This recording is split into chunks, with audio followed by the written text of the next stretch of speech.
unfortunate way to start the video. What's going on, everybody? It's your buddy, it's your pal Spaz Phoenix, the YWC Reality Check. You guys know the drill. You don't see my pretty sexy face, so you know I'm not alone. We're not doing tackle just yet, but my tackle tag team partner, OKAYFABE, is here. What's going on, buddy? Not much. How is it unfortunate? Unfortunate for who? It's very awkward for anybody that is actually fazed by awkward things, which is not either of us, which is good. We're here tonight. I had a video that I wanted to do for the past little while. I've been trying to kick a throat infection or of some kind that kind of made me sound like a frog. But I thought if I could get my buddy OKAYFABE here, he could keep me on the straight and narrow, because I knew if I did this video on my own, I would come off. Somebody would say that I was either trolling. Wait. You're trusting me to keep you straight and narrow? This is probably the dude. We're only 10 days into the new year. You've already making poor life choices. Sometimes you got to go with what you can find. No, that's not true at all. I wanted to avoid myself coming up here by myself and putting out some pretty strong opinions that would have been labeled as trolling if I could come up here and make it more of a conversation piece. I'm hoping to avoid that so that people will actually listen to what I have to say. I'm sorry, what were you saying? I'm going to talk about NXT. Cool. Like NXT, Connor? I do. I am a huge fan of the product. Okay. Would you agree that there is a great groundswell for NXT right now? Yeah, I think that across the board, NXT is highly regarded. Most of the fans, or most people that I've talked to, like it better than the WWE main product. Which is a pretty heavy statement. Oh yeah. I can see where the thought is on some of that for sure, but on the whole, I'm going to disagree for things that I might mention in a future video. One of the opinions. Sorry, guys, I'm still a bit dry, so you'll have to bear with me. One of the opinions that has come up a lot recently is the idea that WWE resents NXT, as if it's the people out there in the YWC that look at WWE and NXT as two separate products, and there's this whole big thing of NXT stars come to the main roster and they purposely get screwed with, kind of like, you know, Vince doesn't like anybody from WCW, so Booker T is going to have a shitty storyline for a while. Shucky ducky. And what we have in the YWC right now is a groundswell of an opinion that NXT guys come up to the WWE roster and get nothing. Now, I fully disagree with that. I've spent some time and some days writing some notes on why. What I'm going to do, with Connor's help, obviously, is I'm going to rhyme off a couple stars that have come from NXT. We're going to talk about them and what's happened to them since they've come to the WWE, and maybe get my point across a bit more as to why I don't necessarily agree. Now, a couple things I want to say right off the bat. This video is not to bash NXT by any stretch of the imagination. I love it. I think for what it is, it's a great product. B, I'm going to talk a lot about the Slammies in this video. Now, the first reaction to that is going to be people saying, well, the Slammies are rigged, the Slammies are rigged, the Slammies don't really represent what the fans think, which is good in this case because I'm going to use the Slammies to represent what the company thinks to further my point. And the third of which is the superstars on this list come from all the different incarnations of NXT. From NXT Season 1, which led to the Nexus, to the current NXT product that we have now at Full Sail University. I know a lot of people are not going to agree with that. They're going to say it's two separate things. I've chosen not to take that point of view in this video. So what I would like to do is I will read off a name, some quick stats, and then, Connor, you and I will discuss the particular star in question. Sounds good? Yay! Was that a soundbar, or was that actually you? That was actually me. I just saw the video, like, right before we started talking of the guy at New York Comic Con that does, like, the picture-perfect image of Peter Griffin. So I thought that might have been something to that effect, yeah. He does it so well. It's really good. If you look it up, just look up real-life Peter Griffin New York Comic Con. It's fantastic. Or cosplay Peter Griffin. I do mean Kermit the Frog, though. I was going to make a Kermit the Frog reference when you talk about, you said, like, frog in your throat or something like that. Yeah, it's not easy being green.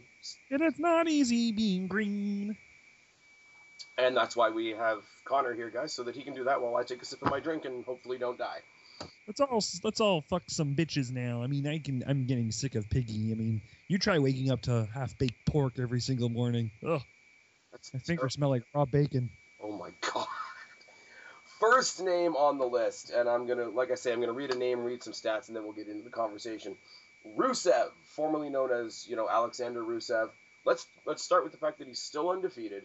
He's the United States champion. He won that United States championship from Sheamus, which is basically 9 times out of 10 given the same treatment as John Cena.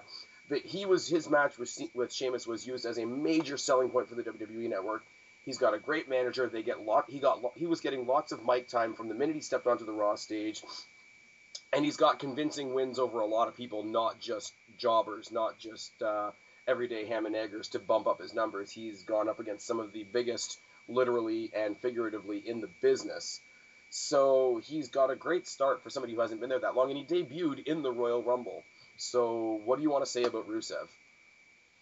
Well, it's interesting that if the subject that we're talking about is people saying that a lot of people who get called up from NXT get really crapped on, quote unquote, when they come up to the main roster, Rusev's literally the first name I think of that completely goes against that.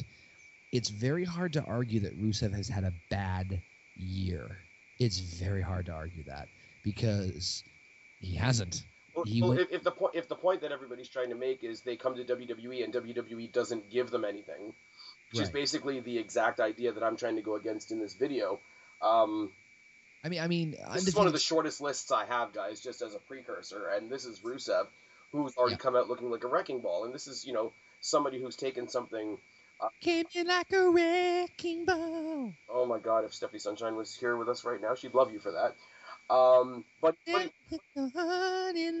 I'm sorry. This is so unfortunate right now. But actually, he's come in like a steamroller, and I mean that in a good way, not in a John Cena way.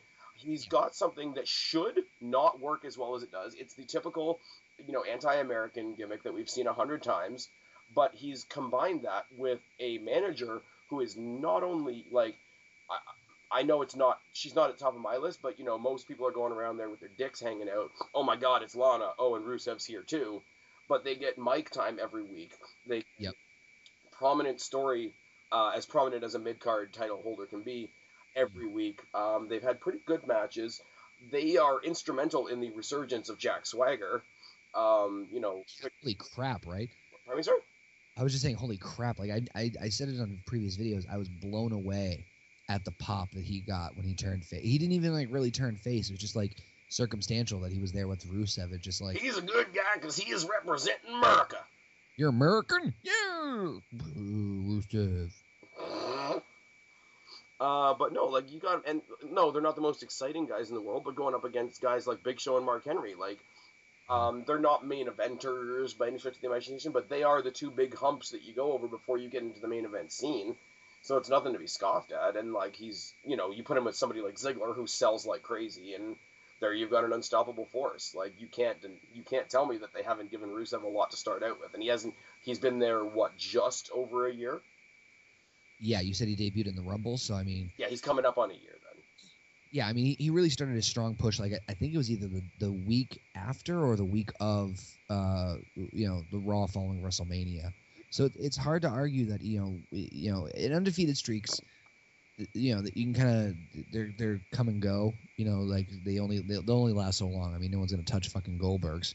No. But and they have done some heel-y things. They have done it. Well, he did lose, but he lost by disqualification. So they've gone from saying that he's never lost to he's never been pinned or submitted. Which means technically he's never been vanquished. If he lost, he was defeated by the rules, not by thing. And people will take that as enough of a reason to say, well, no, he's lost. It's no, but he's never been dominated by somebody. Yeah, except Lana.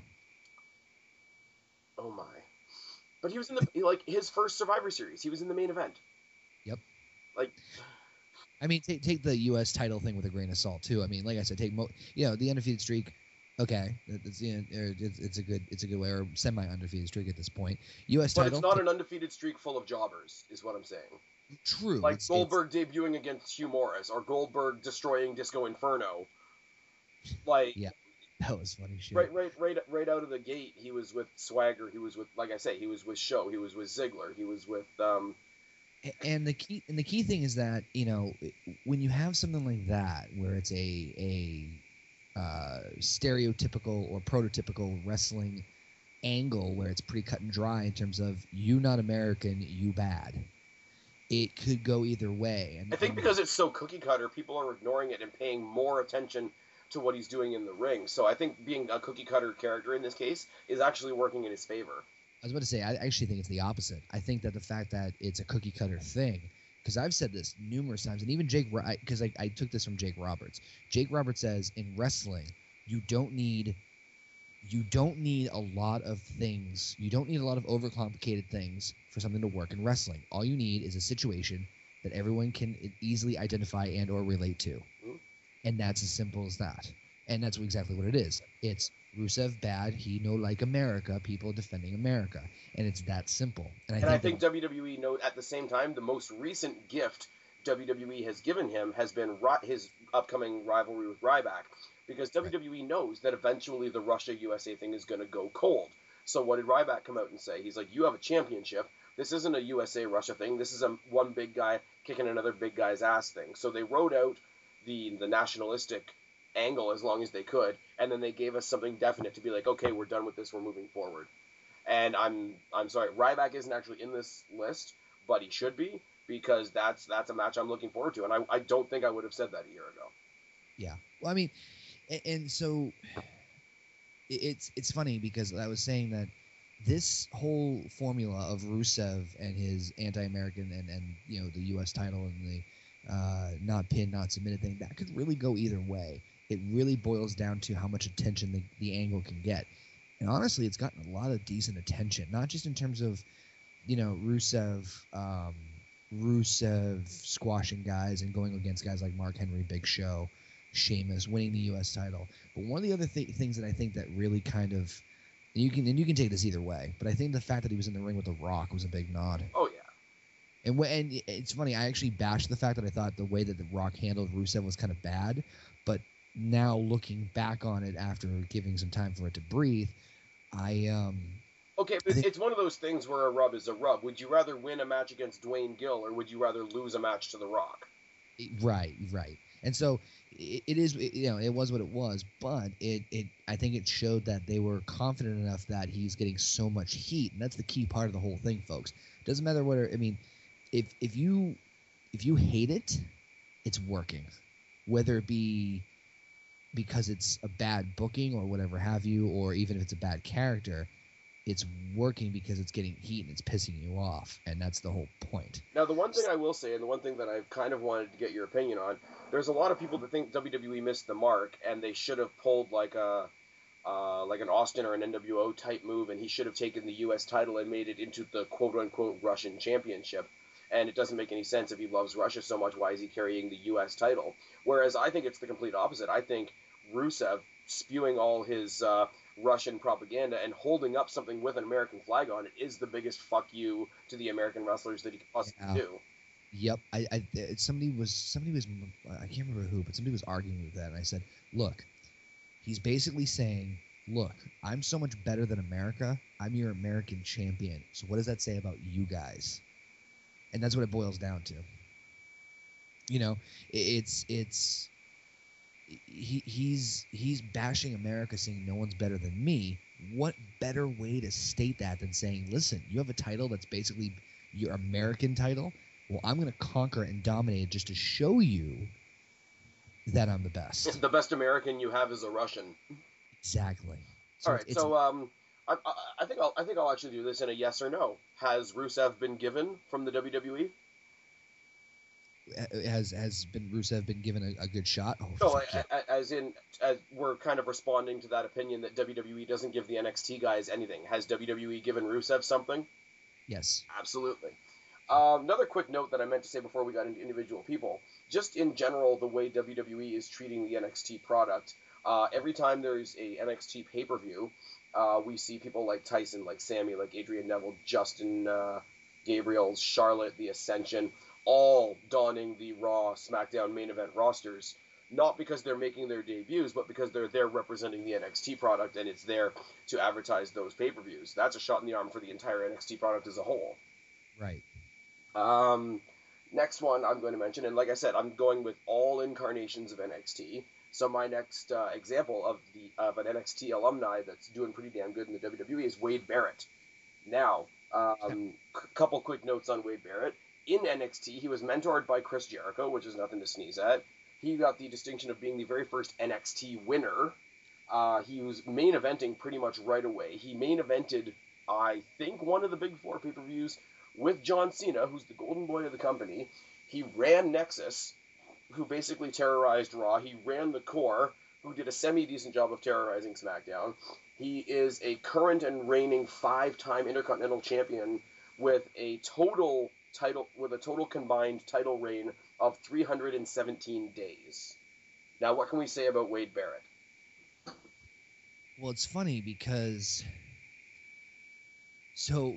Barrett's had kind of a wonky career, but as far as getting out of NXT, basically like shut out of a fucking cannon. So to give you guys a little bit more further detail, and I'm not trying to like upstage you, Spaz. Absolutely not. Throw in whatever you want. Jericho was not only his mentor, Jericho was the fucking world champion at the time. Yep.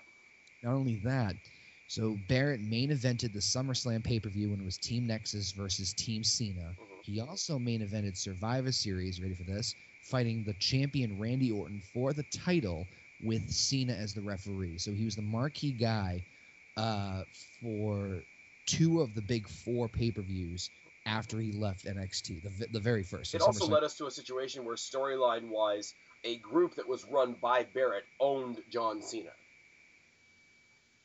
Right, yeah. And so he got a good push right out the get-go, and then he kind of lingered with the Core thing, and Nexus, I still love it.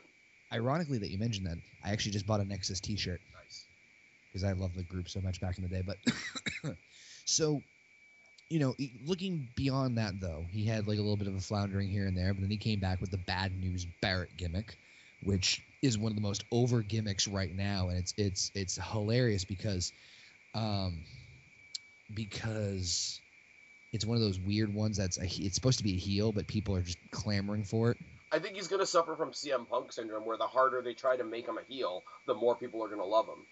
Right. Because he's not trying to be the serious, tough boxer guy. I think they realized that wasn't going to work. But this Bad News Barrett thing, where it's really smarmy and arrogant and just, I'm coming out here to, like, fuck with you verbally and then physically. Right. Right. So, I mean, if you take the fact that he didn't win the championship out of the equation, I'd say he's had a relatively very comfy run. Well, even if he didn't win the title, and this goes back to my Rock reference from a second ago, but even that he was in the title picture within months of him debuting on the main roster. Like, that in itself, like, you don't want to be given the main title a couple of months into your career, because then where do you go? Right.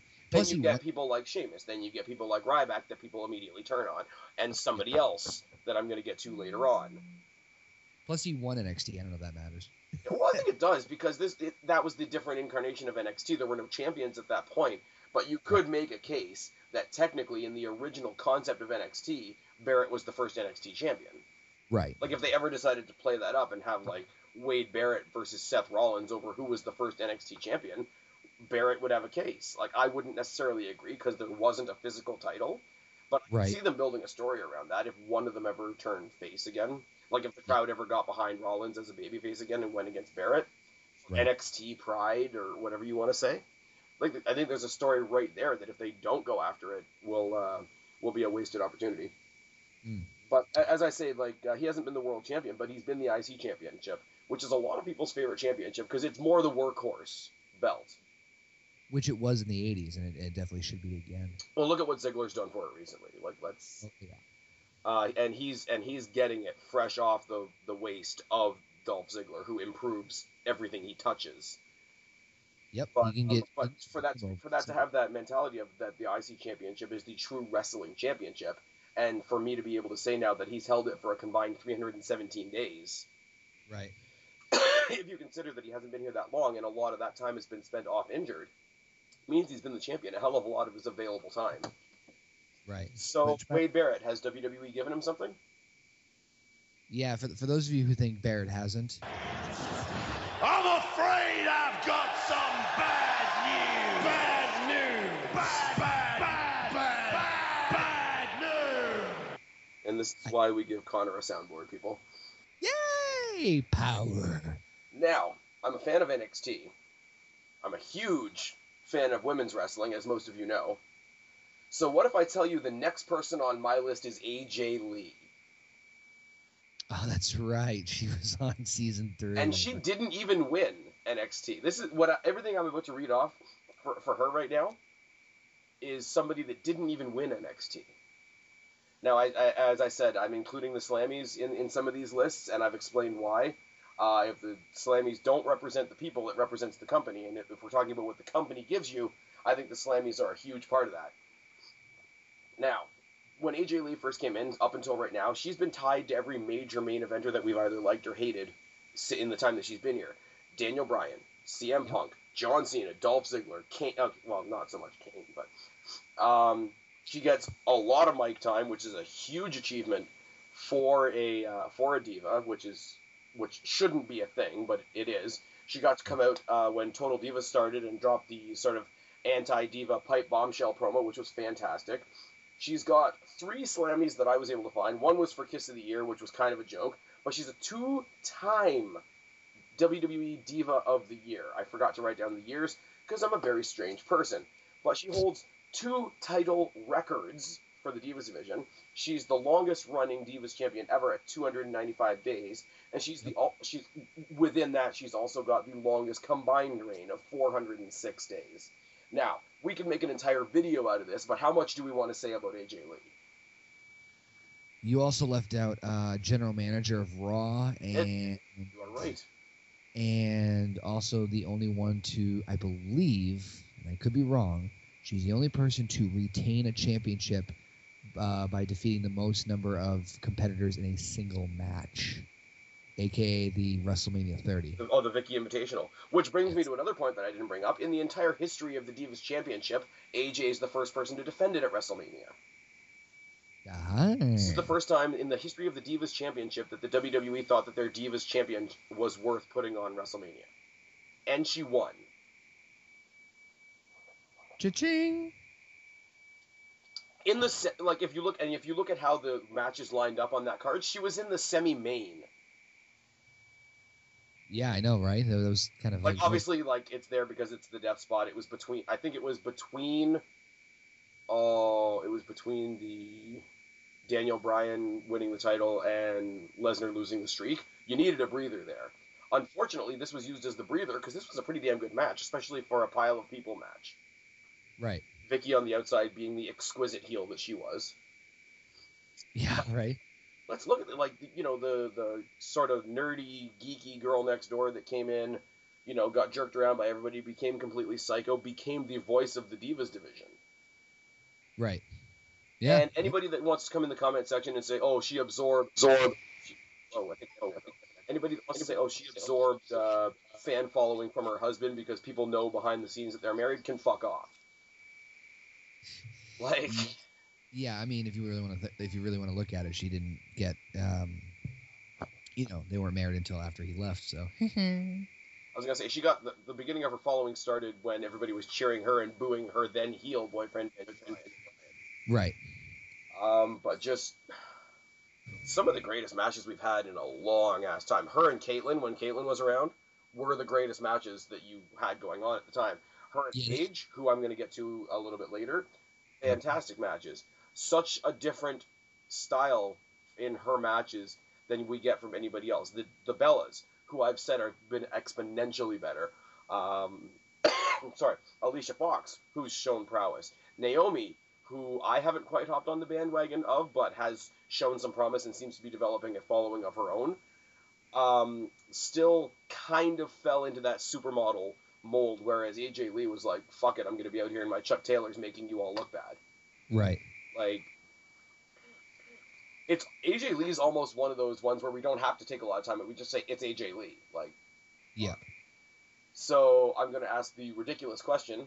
AJ Lee, has WWE given her something? Yes. Oh, Magdalene, I'd like to give her something too. Oh, wait. I have a response for that. Oh, no. The CXS. Fuck her right in the pussy. Oh, no. Yep, that just happened. Was that right? Was that right? Yeah. My dream of a fatal four-way Bella, Paige, and AJ for WrestleMania this year is still holding strong. The 3 victims were part of a CXS. Fuck her right in the pussy. Oh my god. Okay, What? The next one is going to be a little bit shorter of a list, I will admit. Says, fuck her right in the pussy. Really? So it was a short list. Oh my goodness. Big E came in immediately associated with Ziggler and AJ, arguably two of the hottest talents in the mid-card. Got to make his actual in-ring debut at WrestleMania, fighting with Ziggler against Team Hell No, which was a pretty decent match in and of itself. One-time Intercontinental Champion for a total some days of 167. He was in a pretty decent tag team with Kofi Kingston, and he's now in this new entertaining persona faction, the New Day, which I think is better than a lot of people are giving it credit for. So what do we want to say about Big E? Another one who's gonna have a weird career. I mean, he came back. He came on the main roster as Ziggler's kind of right-hand man. Bodyguard, sidekick, AJ's friend, whatever he needed. Yeah. Whatever. The black guy on the side. Oh. Do I need to bring that audio cue back up again? Maybe. Once you go black, you go deaf. I mean, what? I love that joke. I love that joke so much. Ear sex is being prompted by all kids in there, which prompts the new phrase, once you go black, you go deaf. The Lex Man is already thumbs downing this video because he's buttered. Anyways. I'm surprised the video's not flagged already. So he had how many? Did he have just the one Intercontinental title run? One Intercontinental title run. Everybody said they were quite bored of him. I don't agree. I think he brought up everything from his NXT incarnation, except for the 5-count gimmick, which, you know what, in all honesty, he's doing fine without. Yeah. The 5-count gimmick was kind of like MVP having the Better Than Utopia matches, where you had to win by a 5-count, but you could lose by a 1-count or some stupid thing. Like, it's a gimmick. It would have faded sooner or later. Yeah. I mean, he honestly, I'm surprised his personality, they don't give him a chance to bring out his personality, because backstage, from what I hear and from what I've seen in the very small glimpses of his backstage personality, he's hilarious. When he lost the Intercontinental title, he did this Instagram video where it's him like holding a picture of him holding the Intercontinental title, and it shows him like having flashbacks of like him feeding it dinner and taking it out on dates and like walking with it on the beach and like riding a bike with it. It's fucking hilarious. Well, I think that's why the New Day and in and of itself, and we can kind of sort of scoop Xavier Woods in here too, because Xavier Woods had a pretty quick title or a tag team run with R-Truth, and then he got scooped up into this. The New Day, I think all three of the guys are entertaining and they're fun. So people that are disappointed that it wasn't like Nation of Domination 2.0, I think they're missing the mark, because these guys are funny. And they're not funny like Santino, like they're not, oh my god, roll your eyes, get them off my screen. Right. They're funny in a way that you can tell that they're all going, and you and I were talking before we started recording about Kaz and Daniels from TNA. Yep. And how they were funny. And how they kind of came together, and it seemed kind of random, but it was fun because you could tell that they were having fun. I think the guys in the New Day are genuinely having fun, and I think it shows. Yeah, oh yeah, you can tell they are. Of course, there's what we talked about in Tackle last month was this whole idea that, oh my god, they're a racist preacher gimmick and whatever, and it's like still to this day they've said nothing religious. They happen to have some people singing behind them. At the very best, they're a 3-man incarnation of a motivational speaker, and the last time I checked, motivational speakers were not black specific. So I think the gimmick is great. I think it's very entertaining. I think it gets lots of time on television, which... Great commercial for Popeyes. Well, great commercial for Popeyes. Yeah, that's horrible. You're laughing. I can tell you are. It's because I'm also horrible. It's fine.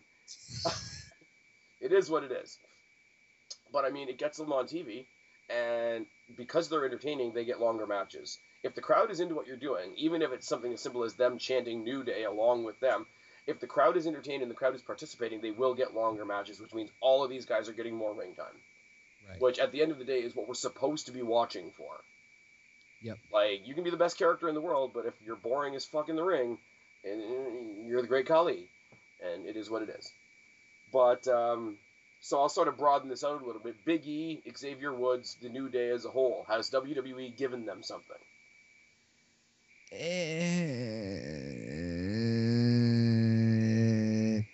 They've given them a gimmick, which is a start. As far as comparing them to the other ones we've had, with a grain of salt, when you realize that this is the wrestling world and not everybody gets a boost to the world title.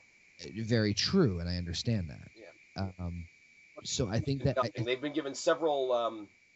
I think not necessarily in Xavier Woods' case because he's newer to the roster, but especially Big E, he's been given several pushes that could have made him very prominent.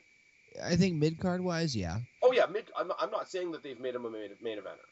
I'm not saying that in the slightest. And if I came across that way, then I apologize. I should rephrase. But if the Ziggler and Big E thing had taken off more, I could have seen them carrying tag team gold. Yeah. As I say, Intercontinental Championship carries the respect that it does, and whether you liked it or not, he carried it for 160 something days. Yeah. Now you had him, you tried him again as a tag team with Kofi Kingston, and you tried him again now in this new gimmick. Now, these things may not have necessarily been successful, and that kind of skews from my point a little bit. But my point in this case, the giving of WWE is to keep giving him things to try. Whereas, okay, we tried you failed, and now you're gone. And they haven't done that. Like, he's had several things that have not quite come to fruition, but WWE keeps trying. They keep trying to give him new things. They keep trying to give him new, different, personality expanding opportunities. So in that respect, then yes, but I mean, not as much as the rest, for sure. It's a sliding scale. Yeah, it's not in comparison. My point to sort of round it out and sort of put a little bit more of a fine point on it is the WWE gave him nothing doesn't apply. Yeah. Okay, now we're going to slide that scale way up. Okay? Bray Wyatt and the Wyatt family. I don't even really think we need to go into this. Oh, but I want to. One of the two most dominant styles of their era when they debuted. They've fought everybody. They've fought every type of match. Bray specifically, fought John Cena at WrestleMania in a competitive match, then went on the following month to beat John Cena. Harper is already a former Intercontinental Champion. It didn't last very long, but he really got to showcase himself as a singles guy against somebody like Dolph Ziggler, which is fantastic. Saw Bray Wyatt break child labor laws. This is true. Bray Wyatt is, I'm sorry, like, you can say CM Punk, you can say Daniel Bryan, you can say Dolph Ziggler. Bray Wyatt is you can say Dean Ambrose. But Bray Wyatt is far and long the most charismatic speaker they have on the roster right now. And he's been given the chance to show it freely. Where in a world where everybody else is having their shit scripted, they are letting him take the reins of his promos and go with it. And I just want to point out some of the names that they faced immediately in their first few weeks and months of being on the roster. Daniel Bryan. CM Punk. Kane. Big Show. John Cena. Ryback during his push. Orton. And both individually and together, Ambrose, Rollins, and Reigns. When did they do Orton? Orton was one of the three-man teams. I think it was, at one point, it was Team Hell No and Orton.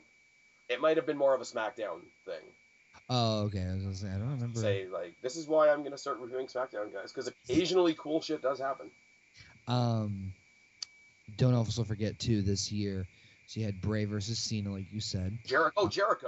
Yeah, he won his series against Jericho.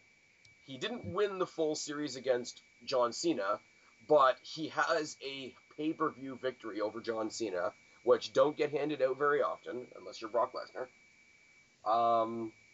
Wyatt has not held a championship yet, but he'll be featured prominently in the Rumble. He was announced that he's going to join the Rumble this, actually tonight, because it's Friday, on SmackDown, along with Barrett, Roman Reigns, Daniel Bryan, and somebody else.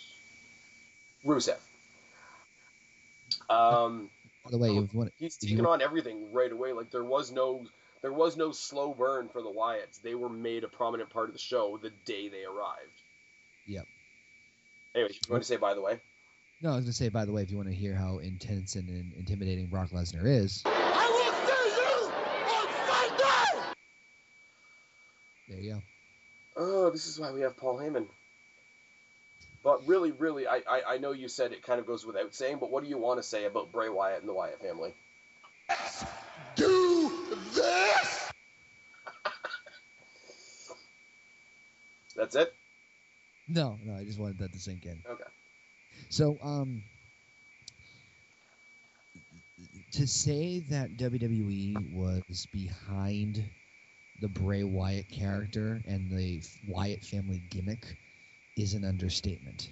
They carefully strategized the development and the I mean, you can argue Harper and Rowan now that they're split, but in at least Bray, they positioned him perfectly in terms of building him up to creating that monster heel for John Cena to fight at WrestleMania. And this is the first time since, God, I can't even think. But think about this. Think about the amount of times you've seen John Cena at WrestleMania since his career.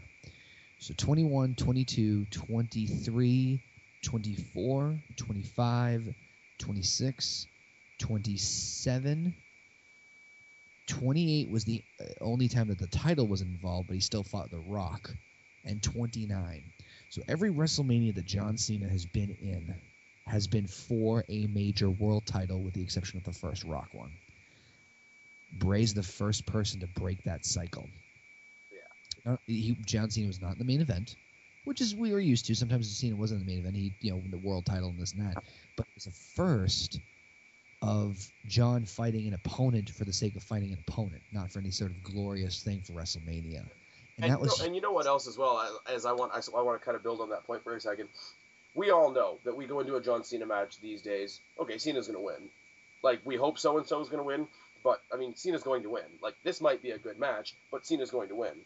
If you go back a little while, you go back to John Cena's earlier days, and I'm going to go to two guys specifically, and they're going to be Randy Orton, going to be Edge.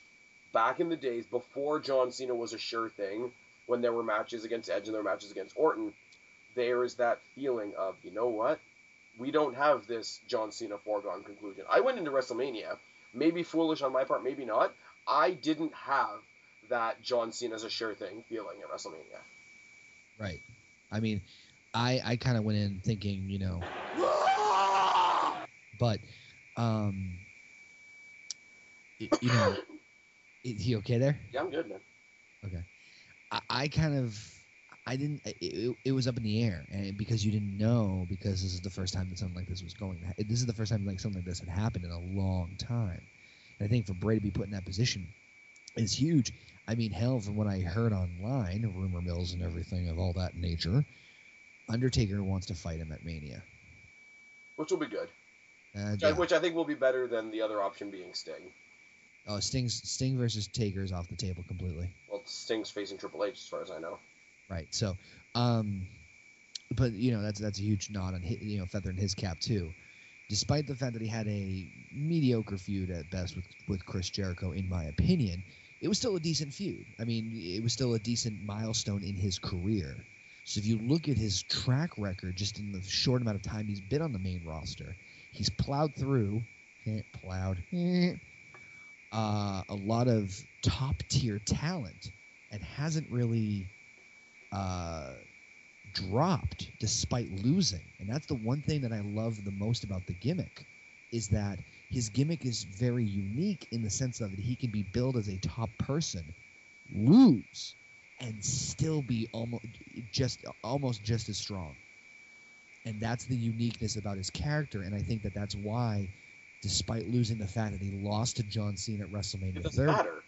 It does not. It barely matters. I think that goes to him entirely because of the way his mind is so much different than everybody else's.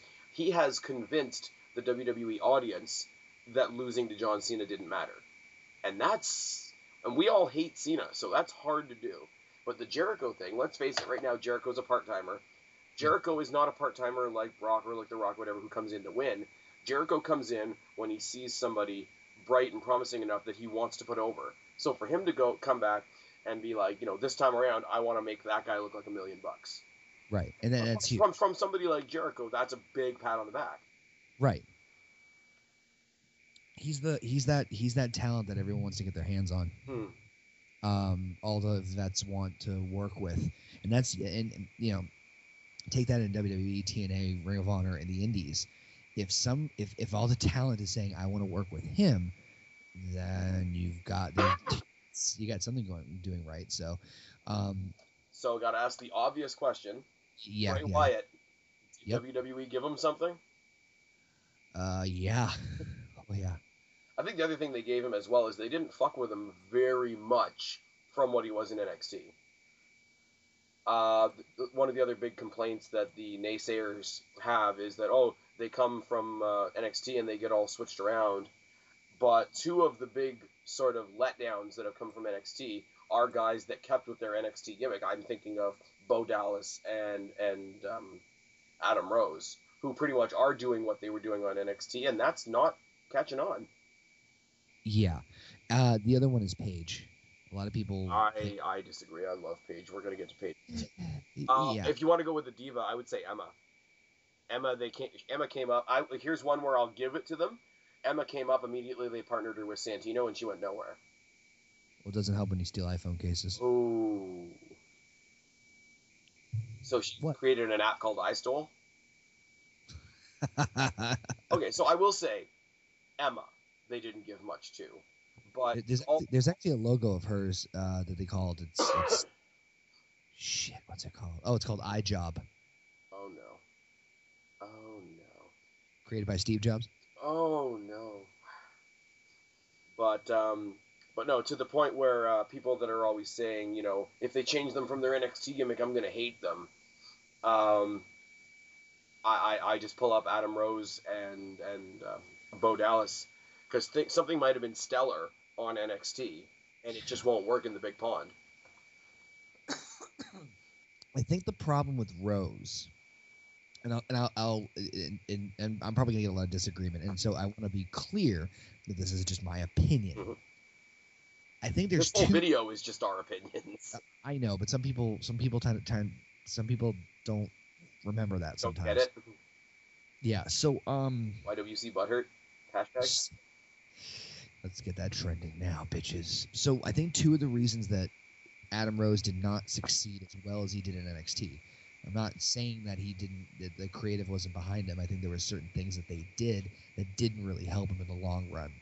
The first thing is the fact that the character itself works much better on a smaller scale. Oh, of course. So NXT, if those of you who don't know, is obviously a smaller venue, physically and fan-wise. Or I shouldn't say fan-wise. And they have a very loyal niche fan base as well. Right. Here's something I'm going to say, right, for a second. Things are forgiven in NXT that would not be forgiven on the main roster. My prime example, right? I love Soft. I love Enzo and Big Cass. But when they were fighting the French guys and they did the whole thing in the salon with the hair remover and, you know, balding the dog and whatnot, like, it was great. People thought on NXT thought it was a cute little comedy bit. If that same exact thing happened on Raw, those same people would tear it apart.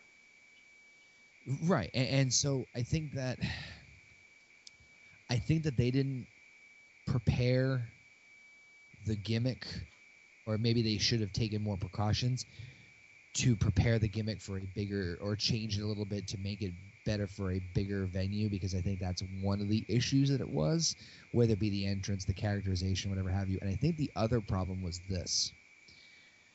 Santino retired abruptly. And I think what WWE was attempting to do was they were attempting to make the Adam Rose gimmick the comedy relief. And as much as people don't like it, WWE needs it. I believe they need a comic relief character. I don't think Rose was it, because Santino was it for so long. And I wish I could give you the exact reasoning why I think that he did it better than Rose. And I think one of the reasons is that Santino could be that character could be heel or face, and the comedy factor would still be there. Right. You can't do that with Rose. In my opinion, you can't have Rose's character as it is right now, heel and funny. No, I think it's more. I think the heelness comes from the fact that he's trying to portray him as he's trying to portray himself as this nice, fun-loving, party-going guy, whereas the crowd knows that he's not. And I think it's kind of clever. I think they're missing the mark a little bit, but I think it is, if they ever figure out whatever's not working about it, I think that mentality will work. Now, the reason I say I don't mind Adam Rose being a comedy character, and there's a lot of people out there that, there's just wrestling fans out there that think comedy in wrestling shouldn't happen. It's like, no. Or they think that if their guy becomes a comedy character, it's this grave insult, where comedy is one of the hardest things to do. If you can make people laugh, then there's a lot of things you can do. But let me say, WWE needs its lighter stuff. Think back to this past year's WrestleMania, right? What are the two main things that you remember from this past year's WrestleMania? The past two things? No. WrestleMania 30. What are the two main things that you remember from that show? Taker's streak being defeated. Yes. And Bryan winning the title. Now, if those happened back to back with no break, are you how burned out would the fans be? I probably wouldn't be conscious. Yeah, like they would have spent all their energy on the Taker thing, and they'd be all like, bleh, or they literally would have been in shock, which they were during the Divas match, and not able to focus. Or by the end of the Bryan match, they would have been completely burned out. Guys like Adam Rose, and here's the thing, and here's where I will get absolutely shot, and I'm aware of this. If the Divas match wasn't happening at WrestleMania 30, and if they get two matches that big, like this year at WrestleMania 31, right? If you got two matches that are going to be that impactful, which I doubt, throw Adam Rose versus the Bunny on for a minute, have like a 2-second squash, give people a chance to either A, breathe, B, appreciate the comedy if they choose to appreciate it, or C, go take a fucking piss. I'll take the piss. Like, those people, like, yeah, but that's the thing, though. Like, those people serve a purpose. There's not as much comedy on NXT, necessarily, because it's a 1-hour show. Right. There's not very many people that can't make it through a 1-hour show without taking a piss. Like, WrestleMania is 4 hours long. You're going to have something stupid on it at some point. It's going to be, the Gimmick Battle Royal, or it's going to be the Rey Mysterio JBL squash, or friggin', who did, Chavo squashed, Kane squashed Chavo for the ECW title. First and only time the title was defended at WrestleMania. Oh, speaking of which, another thing that goes really far against WWE not supporting NXT, apparently the NXT Championship may be defended at WrestleMania this year. I heard the opposite. I heard that there is a chance that they were going to do a takeover show at WrestleMania Access.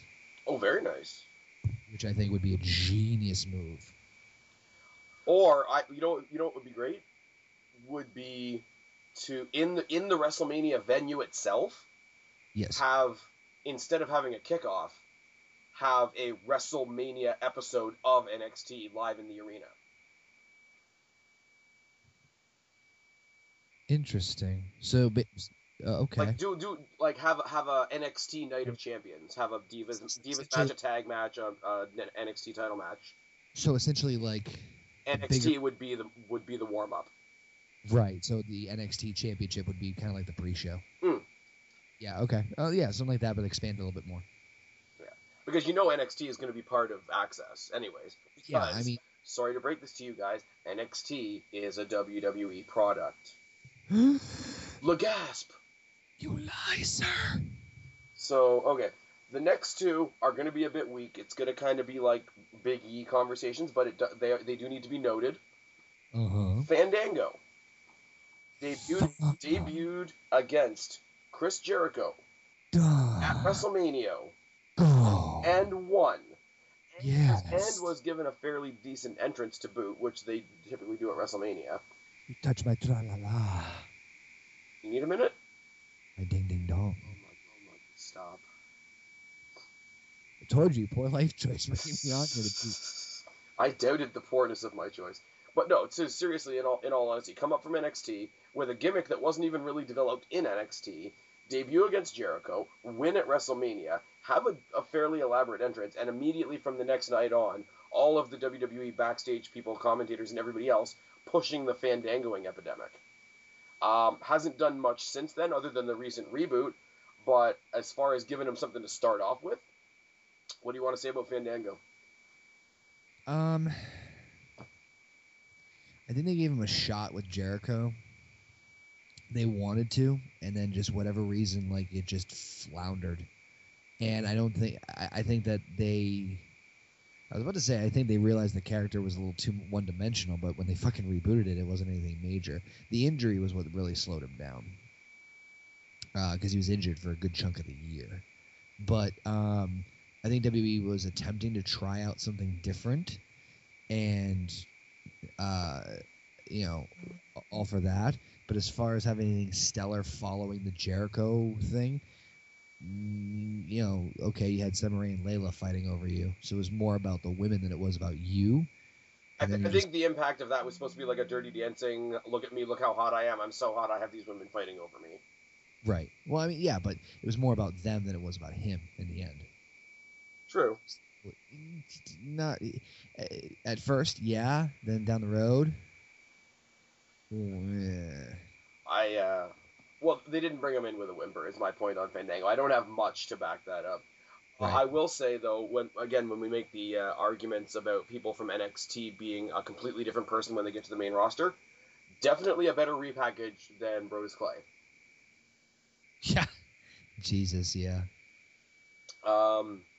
Yeah, so to the people out there that say, oh, they should keep their same gimmicks from NXT, Fandango or Johnny Curtis may be an example of that, but still, they threw as much as they could to him at his debut, and I think it was the same WrestleMania that Big E got to debut at WrestleMania, so I think they were really trying to throw a lot of new guys, a lot of big-name debut atmosphere as they got introduced to the casual audience, which I think is fantastic, even if it didn't work. They basically threw a bunch of NXT spitball at the wall and see which one would stick. Yeah, and so I will say that WWE gave him something. It just hasn't gone anywhere yet. Yep. I mean, giving herpes is something too. Oh, why? You set it up, man. Dude, what'd I tell you? Poor life Bad choices. I'm aware. Okay, whatever I call this video, the end of it's going to be hashtag bad choices. Yep. Or this is my video with OKAYFABE / bad choices. Another one that I can't really talk much about because they only debuted 2 weeks ago is the Ascension. But what I will say is they had a great build to the debut. For those of us that did watch NXT, they destroyed NXT. As heels, they've instantly given them a gimmick that everybody can hate, comparing themselves to Demolition and the Legion of Doom. Yep. And their debut, they've been building their numbers of victories over jobber tag teams, but their debut match was against Miz and Mizdow, who that same night earlier were the tag team champions. So as far as a debut goes, you can't go much wrong. What do you want to say about the Ascension? Yeah, kind of a weird debut. I'm not saying it was good or bad. It kind of made me scratch my head in terms of, hey, Mizdow. So not only are you losing the tag team titles tonight, you're going to put over this new team. So maybe it's just the more placement of Miz and Mizdow that got me more confused. But any case, so far, I mean, it's only been 2 weeks, or not even. It's only been it's been 2 weeks. So far, it's only 2 weeks since they've come up to the main roster, so only time will tell. But as far as making them, allowing them to get over quickly by jobbing out the immediately former tag team champions, not a horrible way to kick it off. I just don't like the gimmick, and I'm sure everybody doesn't like the gimmick. And as far as the wrestling matches of the night, they were the main event of Raw, too. Were they? Yeah. They were the last match. I mean, there was a segment after, but that's right. There is that opinion, like, a segment isn't the same as a match, so they were the main event match. Right. I think that does hold some weight. The last competition you saw of the night was the debuting Ascension. I think a lot of people, though, they shouldn't. That's all, folks. They didn't or don't like the gimmick, probably for the same reasons I don't. It's not necessary. They could have just easily stuck with, like we were just talking about a moment ago, the same gimmick they had in NXT. I do think that, but I think, again, in NXT, everything is forgiven. There's no real bad guys. Like, they looked at the NXT, and the NXT were bad guys because they were kind of being dicks to people. But when you get up to the main roster, you need to either be a good guy that we can get behind or a complete asshole. Wrestling 101, what's the best way to become an asshole?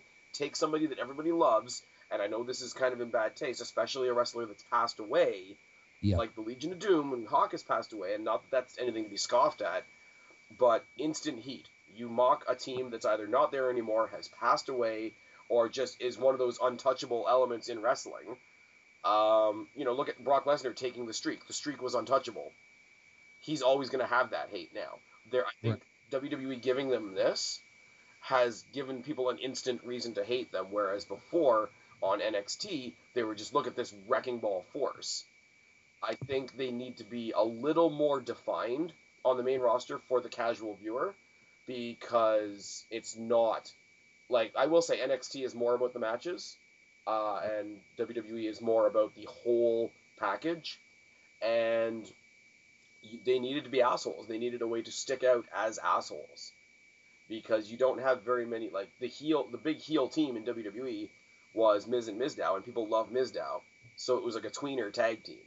Like, we need a definite, like, these guys are the fucking devil. So it's a little cut and paste way to get them there. It's a little cut and paste way to get them there, but it got them instant heat. And, they were defeating a quote-unquote heel team, but people love Mizdow. So they were defeating somebody that they liked. They were mocking the memory of somebody that we've all loved. The commentators are playing them up as assholes, because here's the other thing. On NXT, like I said, there's no real good guys and bad guys, because it's the developmental. They're trying to get everybody over. So they put over, like, if you see the Ascension versus, what are they called? The Lucha Dragons. Yeah. It's just about, they'll tell the story, like, these guys don't like these guys because of this, but they're not really going to go out of their way to say that the Ascension are assholes, because they're trying to get the Ascension over as well. On the main roster, you have to put out there, these guys are fucking dicks. And I think they've done that. They've done that quite well. And like I say, you debut against guys that maybe aren't the champions anymore, but were the champions that same night. Like, their waists are just now getting cold from missing the belts. If you're a debuting tag team, the only other thing they could have done better was squash the Usos, which I think is going to come later on down the line. If we get Usos versus the Ascension at WrestleMania, I wouldn't scoff at that. I wouldn't have had them squash the Usos, to be honest with you, and I'll tell you why. The one of the biggest complaints I've always had is, and they used to do this with tag teams before when they debuted them, is they go right for the titles. It's like, fucking build it up first, because then they win the championship. It's like, okay, great, now what? You know what I mean? It makes it too an easily an attainable goal. Yeah, these newbies that just graduated already, they already took the main goal. Yeah, and so I'm glad that they haven't touched the champions yet, because it gives them that ultimate thing to work for. And so I'm hoping that there's a little bit more depth in the tag team division once things get maybe a little reshuffled. So I'm very glad they didn't. The only other thing I could have seen them do instead of squashing Miz and Mizdow would be if 2-on-3 they came out and, like, destroyed the New Day. Wouldn't be too opposed to that, because that gives both of them something to do. Well, exactly. Well, they're, like, immensely positive, and you would think they would have the advantage. So here's these guys that are extremely negative, and destroyed them 2-on-3. Yeah, I see the logic behind what WWE did. And as far as somebody that, like, just, came in for their first cup of coffee, I think they're off to a great start, personally. So I'll say WWE gave them something. Yeah, okay. Well, so far. Okay, here's where apparently you and I are going to disagree quite a bit. Here we go. Hi, girl, Paige. Debuts against AJ after one of the most interesting WrestleManias ever, where, as we said before, she's the most popular diva on the roster by a landslide. She just defeated the whole roster at WrestleMania. She's the first diva ever to defend the Divas title at WrestleMania. She's riding that high. And just like we said about the Ascension a second ago, Paige walked in and took that from her in, I'd say maybe a 10-second match. Won the Divas Championship in her debut on Raw. Won it from AJ. Two-time Divas champion already, and she has the distinction of being the youngest Divas champion ever. And as soon as she hit the main roster, we were flooded with Paige interviews and highlight videos. Like, this is a girl you want to get to know, says the WWE. Now, what do you want to say about Paige? great start. It's after SummerSlam that I have the issue. Okay.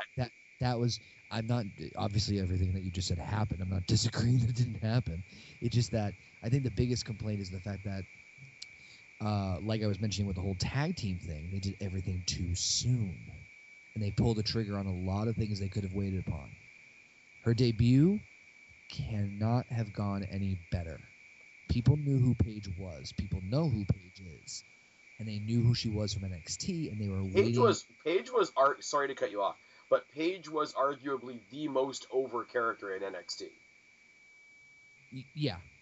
And so when her music hit, everybody knew who she was, and she knew, and they, blah, blah, blah. Love her music, by the way. Yeah, I do too. Actually, I just downloaded it. So I get why they did it. The only problem is the formula actually worked out pretty well. It worked out pretty well. She was the babyface. She won the championship from the person who just beat basically the entire Divas division. So now you have a fresh champion and fresh matches. You're basically replacing AJ with Paige. So now you have a whole new slew of matches to do to make this Divas division interesting. And they were starting to do that. But as soon as AJ came back, that's when things kind of went funky. They turned Paige heel, which I think was the smart move, but then they kind of did the whole AJ Buddy thing, and then they feuded, and then they ended up doing a back-and-forth exchange of the title, and then just blah. So I wish they hadn't changed the title so many times. If they were going to compete that many times, I wish they had done it, say, what was it, Orton versus Cena, like best of 7 for the IC title, Orton and Booker T is what I'm thinking of, or somebody like that. But they did a best of 7, and the title never changed hands until the end of the series. But we got a lot of matches out of it. That's where I think they might have let it down. They could have done a series instead of single matches. I don't think they should have. I think they should have built up a Paige versus AJ at Mania instead. Oh, for sure. That's what I'm just saying is that they had a fantastic formula set. But would that have lasted a year? Because part of the reason that Paige's victory was so impactful is because it was literally the Raw after Mania, and look at all the highs that AJ was coming down from. Yeah. I think if you had waited, I don't think it would have been as impactful. And so if you're talking about the two of them at Mania, you're talking about building a Divas storyline that's going to last a year. You could have. But how much stock do most people put in female wrestling? Are they going to be willing to stick with that same story for a year? I would, personally, and I know you would, but I'm saying the mass populace might not. So that not happening, I would love to see it, but I understand why it didn't. Well, see, here's the thing. There's, in my opinion, out of sight, out of mind. So keeping AJ off of TV kept that out of mind. So it goes back down to them the way they've basically thrown the Divas division out the window in terms of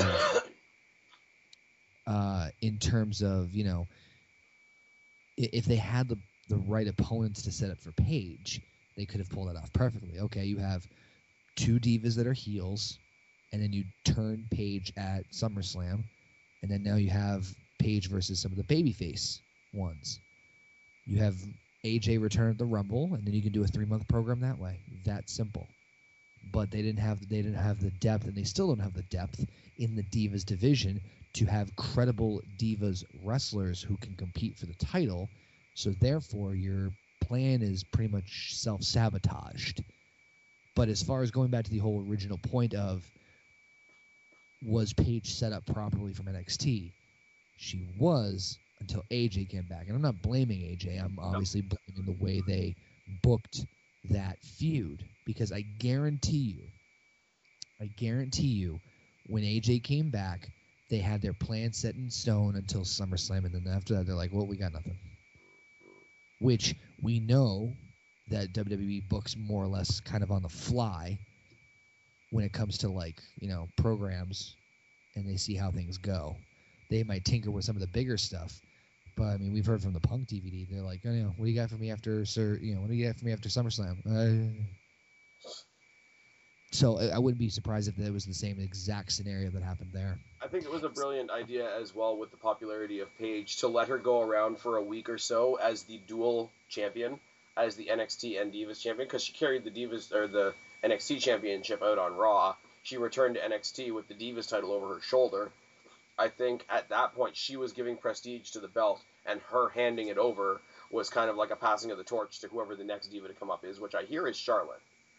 But There's I think only it's just a cool little moment because I think it's a case of almost immediately Paige was giving back to NXT. Well, there's only been two Divas champions in the history of the company. Sorry, not Divas. NXT Women's Champions. Thank you. Paige and Charlotte. That's it. Yes. No one else. Those are the only two. Charlotte, when she comes up, let's be real, is going to be fantastic. Helps when you're the daughter of Ric Flair. Yeah. Well, not necessarily. Yeah, ask Natty how that goes. What was I going to say? I was going to say something. But in general, I will say, even if it didn't pan out completely, WWE gave Paige a lot. At first, yeah. All right, fair enough. One of the more controversial ones, and this is where everybody gets their slings and arrows and pitchforks and torches out. Roman Reigns. Much like Bray Wyatt and the Wyatt family, part of the most dominant faction in his debut era, in the Shield, who dominated everybody. We can rhyme off all the same names that we talked about when we talked about the Wyatt family. He does have a former tag team championship reign under his belt. He has been in one world title match, even though he didn't win, even though it was a fatal 4-way. And Slammies for Breakout Star of the Year 2013, Faction of the Year 2013 and 2014, Superstar of the Year 2014, Hashtag of the Year 2013, and the What a Maneuver moment for 2013. Not going to lie, don't remember what that was for. He was in 2 title matches. What? He was in 2 He was in 2 title matches. He was at the Yeah. Fatal 4-Way and... Money in the Bank. Okay, see, I don't think as Money in the Bank as a title match. I think of it as a step towards a title match, like the Rumble. No. I mean, literally like nights that he could have gone out as champion. Yeah. He was in the Money in the Bank for the belt. Oh, that's right. Yeah. You have called me on my shit. Good job. Well, I was there. Well, fuck yourself. Okay, so that only adds to my point. He's had 2 championship shots. So he's gotten to rub elbows with all the champions, and both of them were multi-person matches. So that rub is multiplied by how many people were in the ring. WWE has given him Slammies in recognition for all sorts of different elements of his abilities. He does have a former tag team championship reign under his belt. He is the guy that has the rocket up his ass heading into the Royal Rumble. So what do you want to say about Roman Reigns? He's riding that corporate rocket up his ass right to the top. Yeah, he is. So I don't even think we need to do anything. Has WWE given Roman Reigns something? Fucking of course he has. The one person I was actually going to bring up, I don't know, is your list still going, or is that the last person? No, I have 2 more. Okay, you probably have one of the people I was thinking of, but go ahead. Is it his Shield mate? Yeah. Okay, not going to talk about Dean Ambrose, because as much as Dean Ambrose usually gets lumped into the NXT conversation, he was never on NXT. He was like the last FCW guy to leave FCW before NXT became what it is now, if you listen to his interview on Talk is Jericho, which everybody should. So I find it funny when you talk about the... people always hold up the Wyatts and the Shield as, look at what NXT is doing for us, which is absolutely true. And I can't take anything out of that argument at all, except your argument is really 5 out of 6, because Ambrose wasn't from there. So I will not be talking about Ambrose. We all know how great Ambrose is, but he just doesn't fit into this particular conversation. Right. Seth Rollins. Everything I just said about the Shield, about Roman Reigns, can be said about Seth Rollins. Former tag team champion. Right now he's right under Triple H's wing as the undisputed... I love the tagline he has, the undisputed future of the WWE. He's top hand-picked as the top heel of the company right now, out of the full-time roster. He's Mr. Money in the Bank. He's got a title shot against Cena and Lesnar coming up in a couple of weeks. And Slammies for Breakout Star of the Year 2013, Faction of the Year 2013, Hashtag of the Year 2013, Fan Participation 2014, Double Cross of the Year 2014, Faction of the Year 2014, High Flying Moment of the Year 2014, and Match of the Year 2014. Let's talk about Seth Rollins. Not much to really say.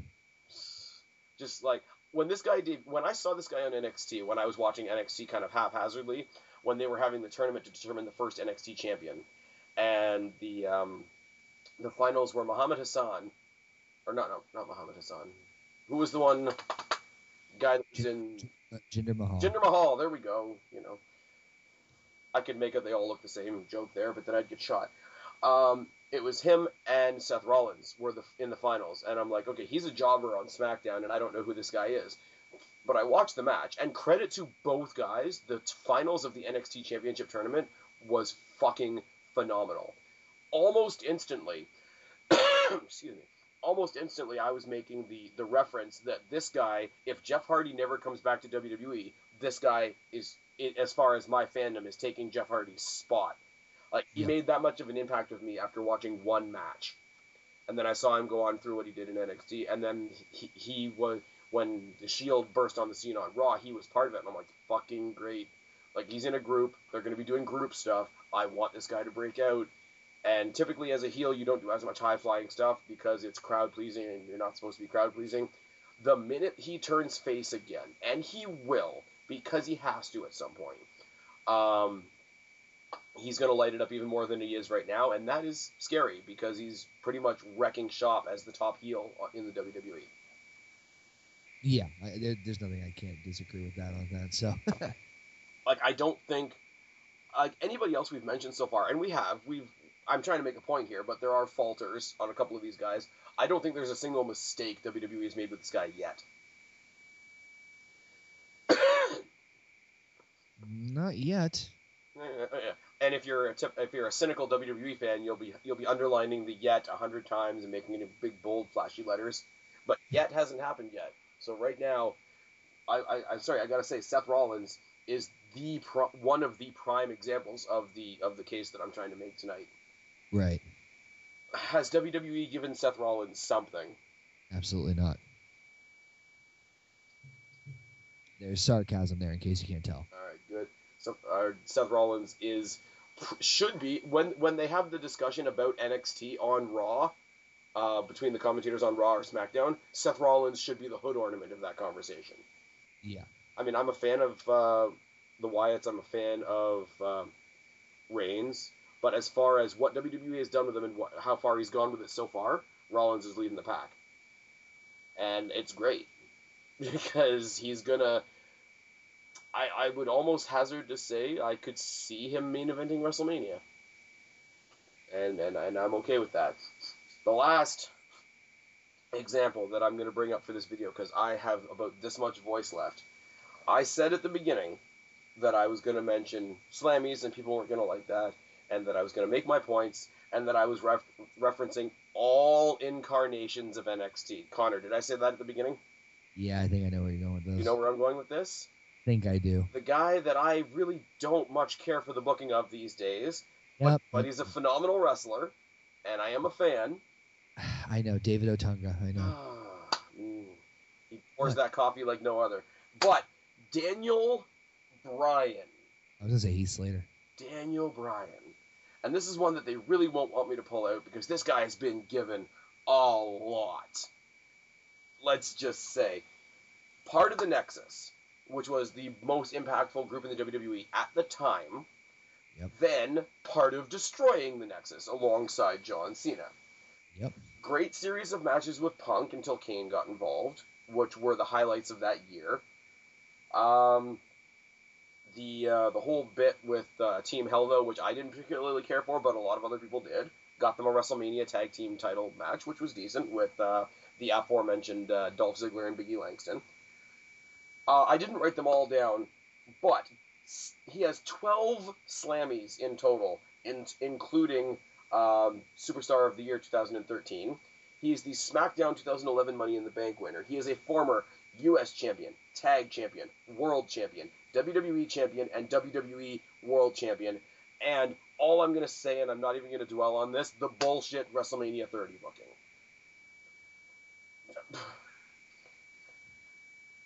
What do you want to say about Daniel Bryan?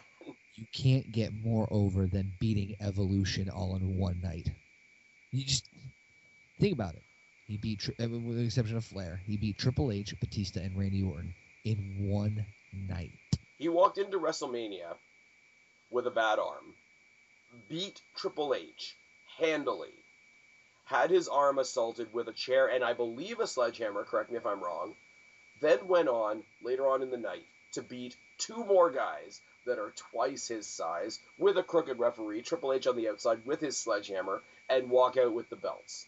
Now that's after he's already been a world champion, a WWE champion, a tag champion, a US champion, 12 Slammies, and Money in the Bank 2011.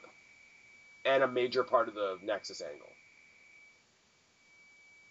Yeah. And the whole time he's been away, WWE has used his wife at every opportunity to remind us that Daniel Bryan is still a thing.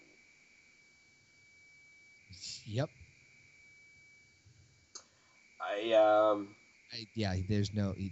Nope. Did WWE give something to Daniel Bryan? Yeah, go boys, all good. Yeah, Super Goat, for better or for worse, has been handed a whole lot. Anyways, those are all the names I have. I've admitted the ones that are a little bit weaker in the argument, although they've been given something. Okay, that was entirely unnecessary. There's a lot of really strong cases on here. I know I've thrown some weak ones on there as well, like Big E and Fandango, and we don't know what the Ascension's going to do yet. I've included Adam Rose, Bo Dallas, and Emma on here. I also meant to say Emma, because Emma really hasn't done much. So my point is not foolproof. My point does not cover 100% of NXT, but I really hope you guys out there listening, if you're still listening at this point, God bless you. With Connor's help, I hope I've put out my point here that the idea that NXT stars don't get anything from the WWE, I won't say it's wrong because everybody's entitled to their opinion, but I think it's very short-sighted and very narrow. I've used this opportunity and I've used this hour and a half that we've been talking to give you some examples as to why. I thoroughly invite all of you to toss your thoughts down in the box below for NXT superstars that you think have been handled properly, guys that are coming up in the future that you're either worried or excited about, to keep the conversation going. If there's enough conversation on this video, I might come back and revisit it. I might get Connor to join me. Now, I'll do a little bit of plugging. There's 15 more days you guys have to get me questions for the next episode of Ask the Phoenix. If there's any pre-Royal Rumble questions that you want me and Connor to answer when we do Tackle in a couple of weeks, put them in the comment section of this video with the hashtag SPOK. Connor, man, this has been good. Thank you for joining me last minute on this. I think it's been good. Oh, it's been a blast. I always have a blast hanging out with you. Even if you bringing me on to make your life straight and narrow. Hashtag bad planning. Yeah. Let's put it that way. Yeah, I really don't have anything else to say. Do you have anything else you want to say on the topic as a whole before we close out? Nope, you pretty much hit everything on the nail on the head. I will say right now, I cannot wait for Kevin Owens to come to the main roster. Who's your next guy to watch? Kevin Owens and Charlotte, I'll say. Honestly, I want to see what Neville can do, because I know Neville's going to go up next, and I just want to see what he can do. It'll be good. It'll be good. I want to see Neville versus Ziggler, for example. Yeah. And I want to see, especially because Ryback is face now. Can you imagine Ryback versus Owens? Yeah, I think. That'd be. I don't think things are as dark as a lot of people think they are. We have a lot of things to look forward to. We have a great WrestleMania season to look forward to.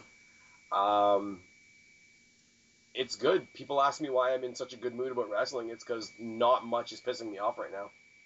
Yeah. Anyways, it's 2:30 in the morning, and it's about time that all the little boys and girls went to bed. So, Connor, tell them where they can find you, buddy. So, I'm on numerous locations, because there's not enough of this ugly mug on the internet. YouTube.com/OKAYFABE forever. Twitter at OKAYFABE. OKAYFABEforever.wordpress.com. I just started doing my random wrestling podcast. I'm going to try and see if I can get this Get this a-hole to get on my podcast. Nice. If he's up for it. You know, fair is fair. I screw up your video. So you're asking me to come in and purposely have the Spaz Phoenix invasion on the OKAYFABE show? Hashtag bad decisions. Hashtag invading Phoenix. Hashtag, Oh, no. hashtag Phoenix insertion. That's so bad. Anyways, before we go any farther with that, he's been OKAYFABE. I, of course, have been Spaz Phoenix, your YWC reality check. Subscribe up there, talk down there, start a conversation. Keep this damn conversation going. Don't be a stranger. We will both talk to you guys later, but for right now, we are tagging out. Bye, guys. Peace.